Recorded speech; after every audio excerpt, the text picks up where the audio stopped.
Here are all of my sources.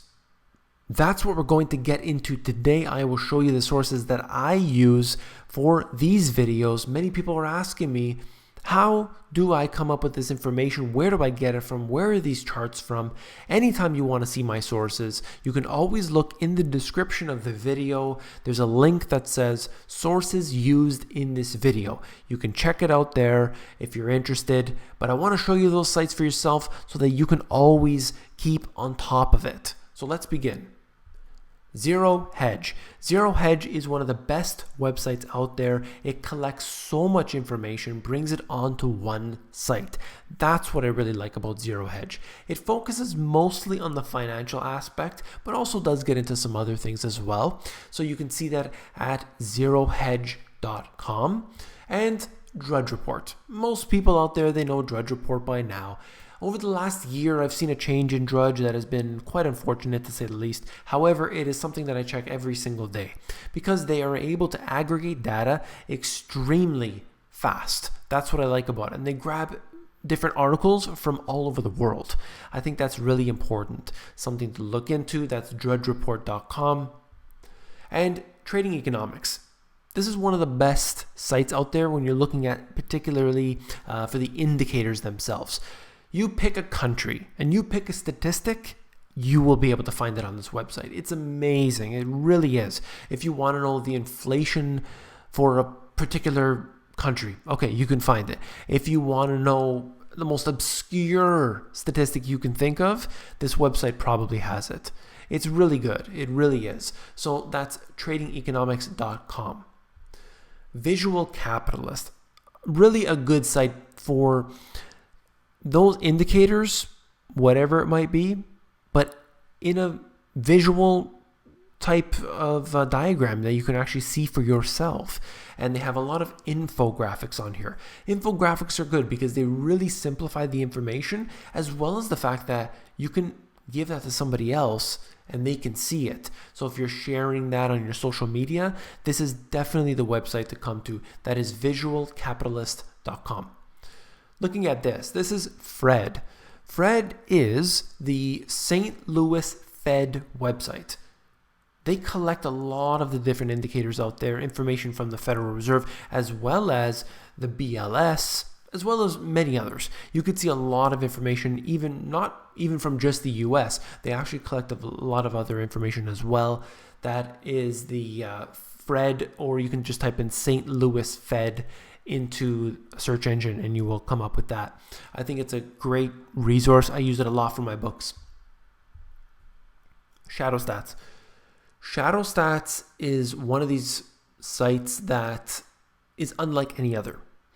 John Williams recalculates the different statistics out there, whether it is unemployment, whether it is inflation, interest rates, and so many others that you can see here in a different under a different light, let's say. He recalculates based on the 1980 or 1990, depending on what you're looking at, these different indicators, and tells us using their own methodology just from a previous decade. And you see these, and it starts to really make you think about what they were telling us previously up until now. Really interesting the way he does that. Shadowstats.com. I use that for my book as well, of course. Malden Economics. This is a site that you want to check out occasionally to be able to keep on top of what he's into. You can see this here.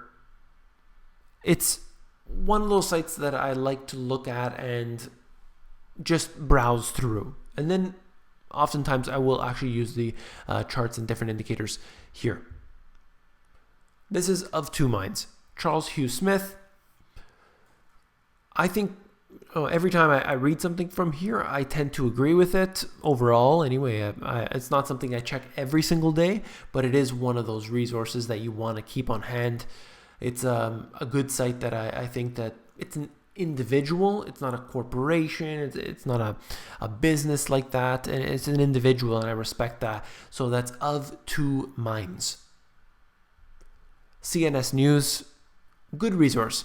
Overall, I like to check this site whenever I want to see different indicators that the government puts out every month, the jobs numbers and unemployment figures, how many people in the workforce, the debt, all of that. CNS News is good at getting that information, staying right on top of it. And so that's one of the reasons I like to check this site. Bloomberg, I think it's good.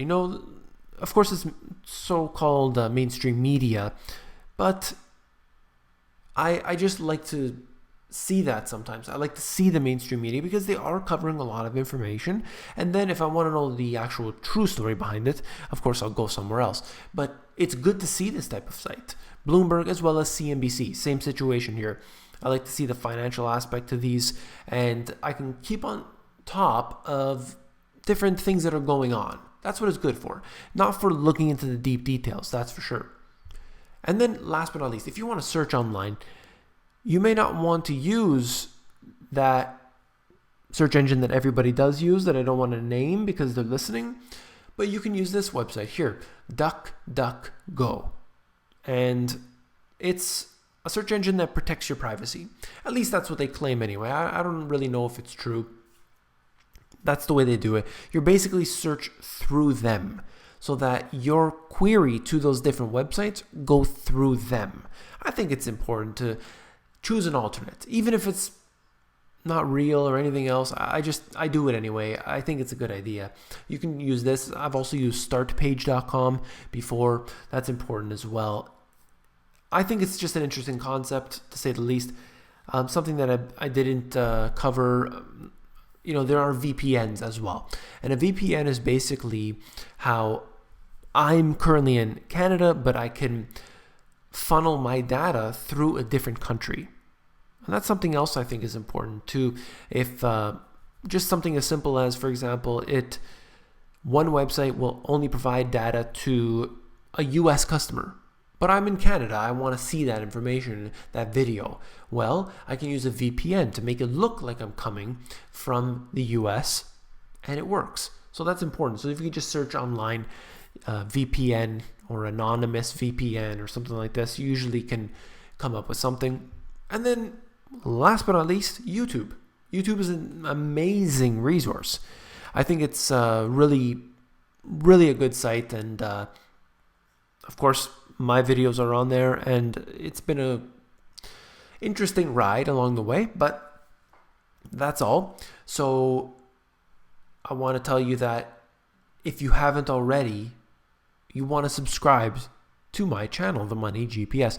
I cover videos every single day, even 2 videos a day, bringing you important information that I know is useful to you. So if you haven't already, hit that subscribe button.